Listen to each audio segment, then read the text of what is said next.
د طالبانو د 20 کالو وړاندې کړنو تکرار. ننګرهار کې ټوپک په زور له کروندګرو عشر و زکات ټولېږي. طالبان قرار د 20 کالو وړاندې 15 کلنې دورې ته د ګرځېدو په حال کې دي چې هره ورځ پخوانۍ طرحې عملي کوي او د چارې خلک اندېښمن کړي دي. طالبانو په ننګرهار کې له اړمنو کورنیو سره د مرستې په پلمه د عامو ولسونو او کروندګرو د عشر و زکات ټولولو لړۍ پیل کړې ده. که څه هم د ولسونو او کروندګرو کورنۍ اقتصادي وضعیت ښه نه دی، خو بیا هم طالبانو کروندګر اړ کړي چې د خپلو ځمکو له حاصله د هرې 10مې برخې یوه برخه د طالبانو د عشر زکات ډلې ته وسپاري. ننګرهار کې ځینې سرچینې وایي طالبان د عشر زکات ټولولو ته ځانګړې ډله نه لري او هر څوک د طالبانو په نوم د ټوپک په زور له عامو ولسونو او بزګرانو عشر زکات ټولوي چې د خلکو د ژوند کړۍ یې تنګ کړې ده. سرچینې وایي که څوک طالبانو ته د عشر له ورکړې سرغړونه وکړي، پر وهلو او ټکولو سربیره یې د نړیوالو مرستندویو له مرستو هم بې برخې کوي. د ننګرهار د سره رود ولسوالۍ یوه کروندګر د نوم نه ښودلو په شرط 800 ورځپاڼې ته وویل کله یې چې د غنمو حاصل ټول کړ د طالبانو 4 ډلو ترې د عشر زکات په نامه غنم واخیستل.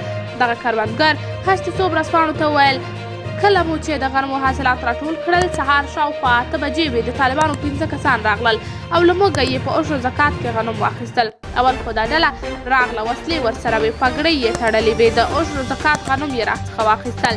بیا 10 او 20 دقیقې وې چې بله ډله چې 3 کسان وو هغوی هم داسې پګړۍ وهلې وې او وسلې ورسره، بیا یې رانه عشر زکات واخیست. د هغه په وینا چې شاوخوا 2 بجې او 10 دقیقې وې د 6 کسانو بلې ډلې هم ترې د عشر زکات غنم واخیستل چې دوی نور ترې تنګ شوي وه. هغه همدا ډول کیسه کوي چې تر ماښامه 4مه ډله طالبان هم ورغلي او د عشر زکات په نوم غنم یې ترې اخیستي دي.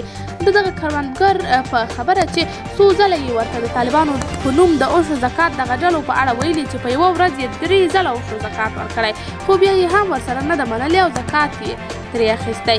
دغه کروندګر 800 ورځپاڼې ته ویلي دوی کې معلوم کسان نشته، هر څوک د طالبانو په نوم راځي، وسلې او ټوپکې ورسره وي او د ټوپک په زور رانه عشر اخلي. که ور یې نه کړو بیا مو وهي ټکوي او د موسسو په مرستو کې برخه هم نه راکوي. کروندګر وایي طالبان له دوی د اړمنو په نوم په زور عشر زکات ټولوي، خو په خبره یې د اړمنو پر ځای یې په سرو سترګو خپلو کورونو ته وړي. د ننګرهار د سره رود ولسوالۍ اوسیدونکي د طالبانو دغه چاره ظالمانه او غیر انساني یادوي او غواړي چې طالبان د نور له ولس ځورونې لاس واخلي او د خلکو ژوند ښه والي ته دې پاملرنه وکړي. قدرمنو لیدونکو، تاسې د دې موضوع په هکله څه نظر لرئ؟ نظریات مو کمنټ کې شریک، ویډیو لایک او چینل سبسکرایب کړئ.